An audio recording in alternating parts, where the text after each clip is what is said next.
ಚಾಮರಾಜನಗರ ಜಿಲ್ಲೆಯ ಮಲೆ ಮಹದೇಶ್ವರ ವನ್ಯಜೀವಿ ಧಾಮ ವ್ಯಾಪ್ತಿಯ ನೆಲ್ಲೂರು ಬಳಿ ಕಾಡಾನೆಗಳ ಹಿಂಡು ರಸ್ತೆ ದಾಟಿದ ಘಟನೆ ಗಮನ ಸೆಳೆದಿದೆ. ಹನೂರು ತಾಲೂಕಿನ ಹೂಗ್ಯಂ ಗ್ರಾಮದ ಮುಖ್ಯ ರಸ್ತೆಯಲ್ಲಿ ಅರಣ್ಯ ಪ್ರದೇಶದಿಂದ ಬಂದ ಆನೆಗಳ ಹಿಂಡು ರಾಜಾರೋಷವಾಗಿ ರಸ್ತೆ ದಾಟಿವೆ. ಈ ವೇಳೆ ರಸ್ತೆ ಮಧ್ಯೆ ಆನೆಗಳನ್ನು ಕಂಡು ವಾಹನ ಸವಾರರು ಕೆಲಕಾಲ ಕಂಗಾಲಾಗಿದ್ದು, ಆದರೆ ಆನೆಗಳು ಯಾವುದೇ ತೊಂದರೆ ಮಾಡದೆ ತಮ್ಮ ಪಾಡಿಗೆ ತಾವು ರಸ್ತೆ ದಾಟಿ ಕಾಡಿನೊಳಗೆ ಸಂಚರಿಸಿವೆ. ಆನೆಗಳ ಹಿಂಡು ಸಾರುಗಟ್ಟಿ ಸಾಗುವ ದೃಶ್ಯ ಸ್ಥಳೀಯರ ಮೊಬೈಲ್ನಲ್ಲಿ ಸೆರೆಯಾಗಿದೆ. ಇನ್ನು ಇದೇ ಆನೆಗಳ ಹಿಂಡು ಪಾಲಾರ್ ಹಳ್ಳದ ಬಳಿ ನೀರಿಗಾಗಿ ಹುಡುಕಾಟ ನಡೆಸಿದ್ದು, ಹಳ್ಳ ಸಂಪೂರ್ಣವಾಗಿ ಬತ್ತಿ ಹೋಗಿರೋದ್ರಿಂದ ನೀರು ಸಿಗದೆ ಆನೆಗಳು ಪರದಾಡಿದವೆ. ಬಳ್ಳಾರಿಯ ಕೇಂದ್ರ ಕಾರಾಗೃಹದಲ್ಲಿ ಮೊಬೈಲ್ ಫೋನ್ಗಳು ಪತ್ತೆಯಾಗಿದ್ದು, ಜೈಲರ್ ಅಶೋಕ್ ಹೊಸಮನಿ ನೀಡಿದ ದೂರು ಆಧರಿಸಿ ಬ್ರೂಸ್ಪೇಟೆ ಠಾಣೆಯಲ್ಲಿ ಪ್ರಕರಣ ದಾಖಲಾಗಿದೆ. ಮೊನ್ನೆ ರಾತ್ರಿ ಕಾರಾಗೃಹದ ಒಳ ಆವರಣದಲ್ಲಿ ಅಧಿಕಾರಿಗಳು ಮತ್ತು ಸಿಬ್ಬಂದಿ ಬ್ಯಾರಕ್ಗಳ ತಪಾಸಣೆ ನಡೆಸಿದ್ರು. ಈ ವೇಳೆ 7ನೇ ಬ್ಯಾರಕ್ ಹೊರಭಾಗದಲ್ಲಿ 2 ಮೊಬೈಲ್ ಫೋನ್ಗಳು ಪತ್ತೆಯಾಗಿವೆ. ಕಾರಾಗೃಹದಲ್ಲಿ ಮೊಬೈಲ್ ಬಳಕೆ ನಿಷೇಧವಿದ್ರೂ ಮೊಬೈಲ್ ಪತ್ತೆ ಆಗಿದ್ದರ ಬಗ್ಗೆ ಪ್ರಕರಣ ದಾಖಲಾಗಿದ್ದು ತನಿಖೆ ನಡೆಸಲಾಗ್ತಾ ಇದೆ.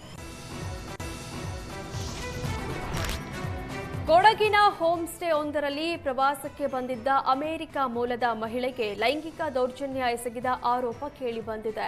ಈ ಸಂಬಂಧ 2 ಆರೋಪಿಗಳನ್ನು ಕೊಡಗು ಪೊಲೀಸರು ಬಂಧಿಸಿದ್ದಾರೆ. ಅಮೆರಿಕ ರಾಜಧಾನಿ ವಾಷಿಂಗ್ಟನ್ ಮೂಲದ ಮಹಿಳೆಗೆ ಕೊಡಗಿನ ಹೋಮ್ ಸ್ಟೇ ಒಂದರಲ್ಲಿ ತಂಗಿದ್ರು. ಈ ವೇಳೆ ಹೋಮ್ ಸ್ಟೇ ಸಿಬ್ಬಂದಿ ವೈಜೇಶ್ ಮತ್ತು ಬರಿಸೋ ಪಾನೀಯ ಕೊಟ್ಟು ಮಹಿಳೆ ಮೇಲೆ ಲೈಂಗಿಕ ದೌರ್ಜನ್ಯ ಎಸಗಿದ್ದಾನೆ.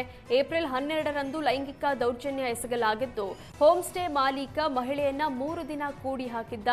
ಘಟನೆ ನಡೆದ 3 ದಿನಗಳ ನಂತರ ಮಹಿಳೆ ಮೈಸೂರಿಗೆ ಬಂದಿದ್ಲು.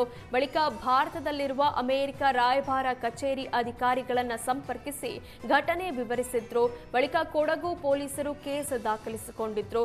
ಸದ್ಯ ಆರೋಪಿಗಳಾದ ಹೋಮ್ ಸ್ಟೇ ಮಾಲೀಕ ವಿಶಾಲ್, ಸಿಬ್ಬಂದಿ ವೈಜೇಶ್ನನ್ನ ಪೊಲೀಸರು ಬಂಧಿಸಿ ನ್ಯಾಯಾಲಯದ ಎದುರು ಹಾಜರುಪಡಿಸಿದ್ದು, 2 ಆರೋಪಿಗಳಿಗೆ ಮೇ 3ರವರೆಗೆ ಕೋರ್ಟ್ ನ್ಯಾಯಾಂಗ ಬಂಧನ ವಿಧಿಸಿದೆ.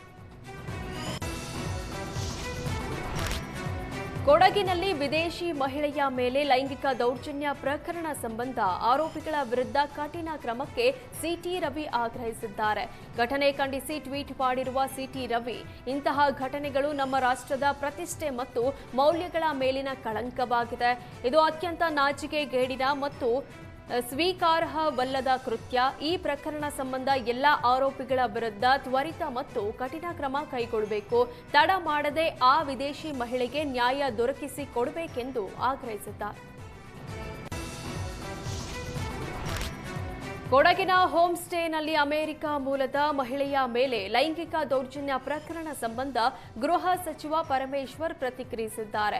ಘಟನೆ ಆದ ಮೇಲೆ ಮುಚ್ಚಿ ಹಾಕೋಕೆ ಪ್ರಯತ್ನಿಸಿದ್ದಾರೆ. ಈಗಾಗಲೇ ಆರೋಪಿಗಳನ್ನ ಪೊಲೀಸರು ಬಂಧಿಸಿದ್ದಾರೆ. ಹೋಮ್ ಸ್ಟೇಗೆ ಲೈಸೆನ್ಸ್ ಇರುವ ಬಗ್ಗೆ ಪರಿಶೀಲಿಸುತ್ತೇವೆ. ಆರೋಪಿಗಳ ವಿರುದ್ಧ ಕಾನೂನು ಪ್ರಕಾರ ಕ್ರಮ ಆಗತ್ತೆ ಅಂತ ಪರಮೇಶ್ವರ್ ಹೇಳಿದ್ರು. ಈಗಾಗಲೇ ಒಂದು SOP ನಾವು ಎಲ್ಲ ಸರ್ಕ್ಯುಲೇಟ್ ಮಾಡಿದ್ದೇವೆ. ಇದೇನು ಹೊಸದಾಗಿ ಮಾಡಿರ್ತಕ್ಕಂಥದ್ದೆಲ್ಲ, ನಮ್ಮ SOP ಸರ್ಕ್ಯುಲೇಟ್ ಮಾಡಿರೋದು. ಅವರು ಅದರ ಪ್ರಕಾರ ಕ್ರಮ ಮಾಡಬೇಕು. ಯಾರು ಆ ವ್ಯಕ್ತಿ ನಡೆಸ್ತಕ್ಕಂಥವ್ರು, ಹೋಮ್ ಸ್ಟೇ ನಡೆಸೋರು ಮತ್ತು ಅವರಿಗೆ ಲೈಸೆನ್ಸ್ ಇದೆಯಾ, ಅವರು ಏನೇನು ಕ್ರಮ ತಗೊಳ್ಬೇಕು ಒಂದು ಹೋಮ್ ಸ್ಟೇ ಮಾಡಬೇಕಾದ್ರೆ ಅನ್ನೋದೆಲ್ಲ ನಾವು SOP ಕೊಟ್ಟಿರ್ತೀವಿ. ಅದನ್ನು ಮೀರಿ ಇಂಥ ಘಟನೆಗಳಾದಾಗ ಕಾನೂನು ಪ್ರಕಾರ ಕ್ರಮ ತಗೊಳ್ಳೇಬೇಕಾಗ್ತದೆ. ಅದು ಗೊತ್ತಾದ ತಕ್ಷಣ ಪೊಲೀಸ್ನವರು ಅವರನ್ನ ಅರೆಸ್ಟ್ ಮಾಡಿದ್ದಾರೆ. ಕಾನೂನು ಪ್ರಕಾರ ಇನ್ಮೇಲೆ ಅವ್ರಿಗೆ ಕ್ರಮ ತಗೊಳ್ತಾರೆ. ಅಖಿಲ ಕರ್ನಾಟಕ ವಿಶ್ವಕರ್ಮ ಮಹಾಸಭಾ ವತಿಯಿಂದ ಏಪ್ರಿಲ್ 24, 25, 26ರಂದು ವಧು-ವರರ ಸಮಾವೇಶವನ್ನು ಆಯೋಜಿಸಲಾಗಿದೆ. ಈ ಸಮಾವೇಶ ಬೆಂಗಳೂರಿನ ಶಿವಾನಂದ ಸರ್ಕಲ್ ಬಳಿಯ ರೇಸ್ ಕೋರ್ಸ್ ರಸ್ತೆಯಲ್ಲಿರುವ ಗುರುರಾಜ್ ಕಲ್ಯಾಣ ಮಂಟಪದಲ್ಲಿ ನಡೆಯಲಿದೆ. ಈ ಸಮಾವೇಶವನ್ನ ವಿಶ್ವಕರ್ಮ ಸಮಾಜದ ಬಂಧುಗಳು ಸದುಪಯೋಗ ಪಡೆದುಕೊಳ್ಳಬೇಕು ಅಂತ ಅಖಿಲ ಕರ್ನಾಟಕ ವಿಶ್ವಕರ್ಮ ಮಹಾಸಭಾದ ಅಧ್ಯಕ್ಷರು ಹಾಗೂ ಮಾಜಿ ವಿಧಾನ ಪರಿಷತ್ ಸದಸ್ಯರಾದ KP ನಂಜುಂಡಿ ಸುದ್ದಿಗೋಷ್ಠಿಯಲ್ಲಿ ತಿಳಿಸಿದರು. 24, 25, 26 ಶುಕ್ರವಾರ, ಶನಿವಾರ, ಭಾನುವಾರ ಗುರುರಾಜ್ ಕಲ್ಯಾಣ ಮಂಟಪ ಶಿವಾನಂದ ಸರ್ಕಲ್ ಹತ್ರ ನಮ್ಮ ಸ್ವಾಮೀಜಿಗಳವರ ಸಾನ್ನಿಧ್ಯದಲ್ಲಿ ಸನ್ಮಾನ್ಯ KPCC ಕಾರ್ಯಾಧ್ಯಕ್ಷರಾಗಿರ್ತಕ್ಕಂಥ JC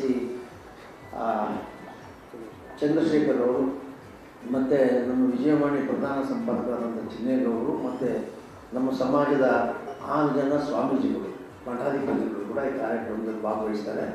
ಇದರ ವ್ಯವಸ್ಥೆಯನ್ನು ರಾಜ್ಯ ಮಟ್ಟದ ಎಲ್ಲ ಪದಾಧಿಕಾರಿಗಳು ನಾವೆಲ್ಲ ಸೇರಿ ಮಾಡ್ತೇವೆ.